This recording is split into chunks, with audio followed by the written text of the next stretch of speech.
I'm honored to welcome our next speaker, Jamie Sivrais, from A Voice for the Innocent.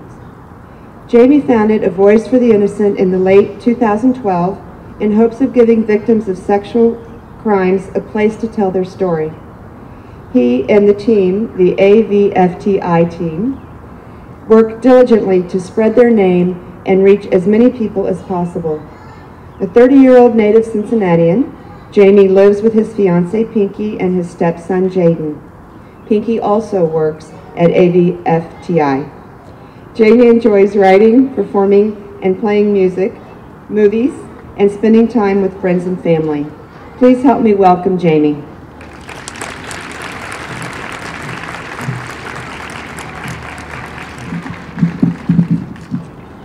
Thank you, Carolyn.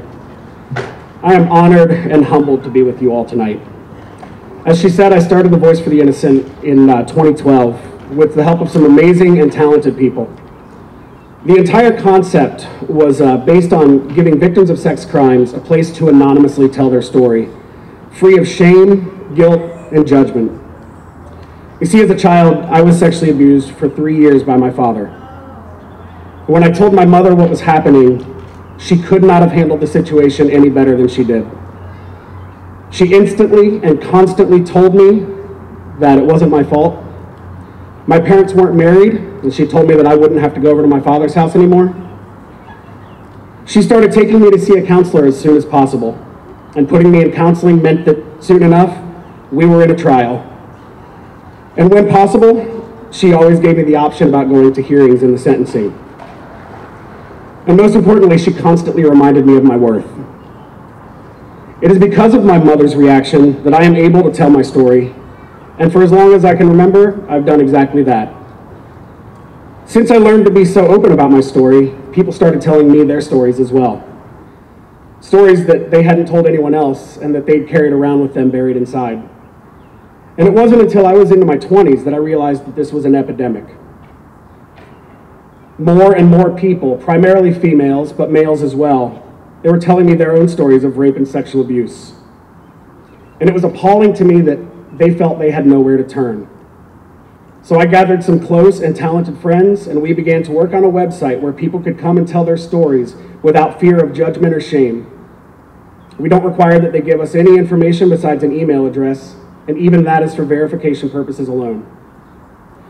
We created avoicefortheinnocent.org and got 300 users in our first year. Of course, not all of these people told their stories. Many people simply visited and read the dozens of stories that were being posted by other users.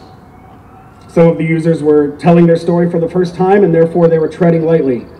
And others were quite comfortable talking about their experiences, and they just wanted to share what they'd gone through in case that any of the silent bystanders needed something relatable to them. We have started a community, and for just a moment, I'd like to invite each of you to join us. If you have a story or an experience, we listen without judgment. We love without question. And if you don't have a story, you simply need love and understanding, which your presence at an event like this one tonight shows that already exists in your hearts. You don't have to have a story to have a voice, and we would love for you all to join our community. Sign up is quick, easy, and anonymous, and free at avoicefortheinnocent.org. And if you'd like to learn more, we have a table right there. Please feel free to stop over. But starting a website for us wasn't enough. We started attending various events in the community, as well as hosting some of our own. Concerts, festivals, conventions, parades. We wanted to be where there were large groups of people, and the reception to what we were doing has been overwhelmingly positive. As anyone who works in the nonprofit sector can tell you, it is a tremendous amount of hard work, but the payoff is beyond belief. But I'm not just here to tell you about A Voice for the Innocent and what we do, because honestly, A Voice for the Innocent can't solve the problems alone. In fact, I don't think that any one organization or person can solve the problems alone.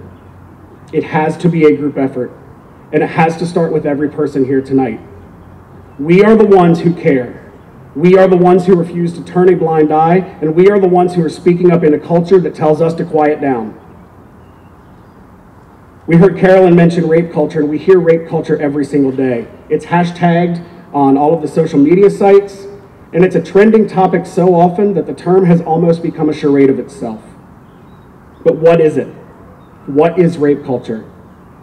I think the best definition that I could find is rape culture is a concept that links rape and sexual violence to the culture of a society in which the prevalent attitudes and behaviors normalize, excuse, tolerate, and even condone rape. And since it's a little wordy, I'm going to repeat it one more time.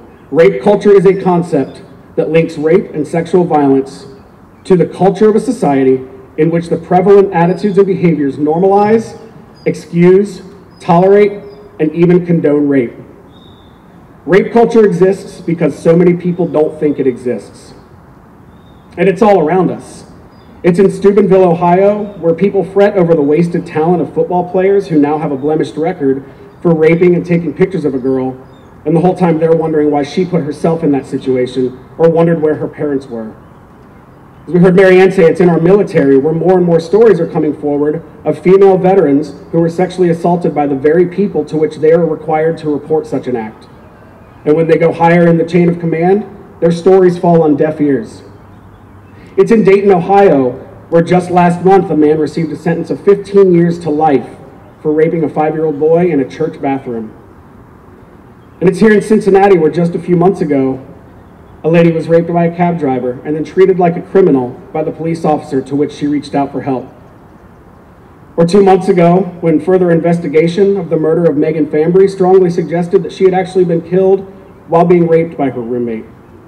Or even last month, when a man was arrested for molesting a 6- and an 11-year-old in a Delhi library. And just yesterday morning, a Hamilton County Corrections officer was arrested for soliciting sex from a minor with which he'd set up a meeting after chatting online. And it's all evident in the Cincinnati Police STARS report, which shows that we are seeing less of every single violent crime over the past 3 years, with the exception of rape. When preparing this speech, I was asked how it had been for me as a male survivor of sexual assault. And to be honest, I don't know. Sexual assault is often thought of as a female problem. We hear victim blaming with every new sexual assault case presented. Why was she there in the first place? She shouldn't have been drinking so much. Just look at what she was wearing. Yet here I am, and I'm a male, and I stand before you as a sexual abuse victim, and the feelings and emotions that I have felt in the past 15 plus years aren't distinct to one gender or the other. You don't have to be a specific gender to feel shame, or to feel violated, or to feel the weight of judgment. Those aren't female emotions, they are human emotions. So I suppose I can say in one aspect, being a male survivor of sexual assault is exactly the same as being a female survivor. But on the other hand, I wasn't subject to the constant objectification of my gender after my assault. So while I know how much of a struggle it was for me, perhaps I don't even know the half of it.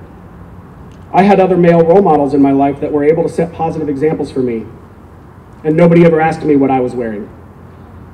No one assumed that I had been drinking. In fact, the harshest judgment that I felt came from myself. Not one single other person has made me feel like it was my fault. But the fact that 99% of perpetrators are men, including my own, says to me very clearly that sexual assault is not a woman's issue, but it is a problem with males. We teach our daughters the best methods we know to prevent sexual assault. We teach them self-worth. We teach them how to protect themselves and that they have a right to say no. And all of that is important. But with all of that, we need to be teaching our sons how to respect women.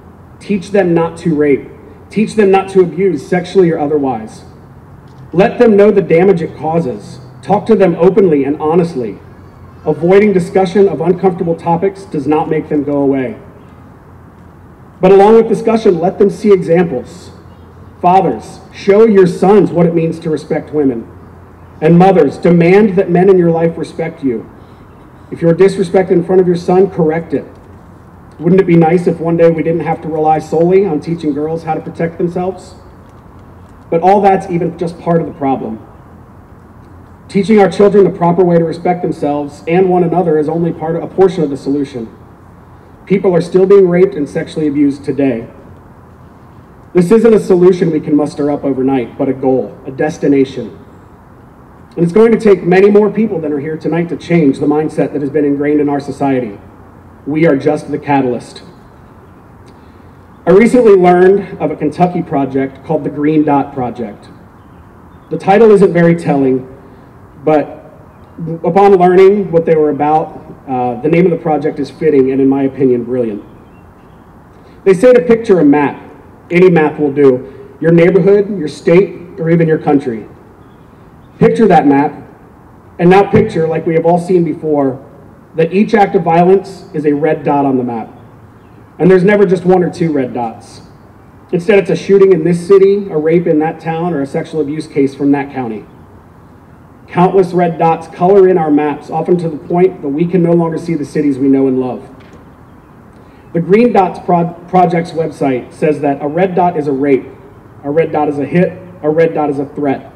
It's an individual choice to do nothing in the face of a potentially high-risk situation. Now, what if we could start adding green dots to our maps? According to their site, a green dot is any behavior, choice, word, or attitude that promotes safety for all citizens and communicates utter intolerance for violence. A green dot is pulling a friend out of a high-risk situation. It's donating a few dollars to your local service provider. It's displaying an awareness poster in your room or office, or putting a green dot message on your Facebook page. A green dot is striking up a conversation with a friend or a family member about how much this issue matters to you. A green dot is simply your individual choice at any given moment to make the world safer. I hope that we can all leave tonight with the inspiration to be catalysts, to be green dots, to be a voice for the innocent. Speak up about injustices in your social circles, even if you feel your comments are unwelcomed. Start conversations with our neighbors and friends, even if it feels uncomfortable. And most importantly, let us teach our children the clear difference between right and wrong, even if it seems like the difference should be obvious. If we expect people to start listening, then we need to start talking. I'm Jamie Sivrais with A Voice for the Innocent, and it's been a pleasure speaking with you.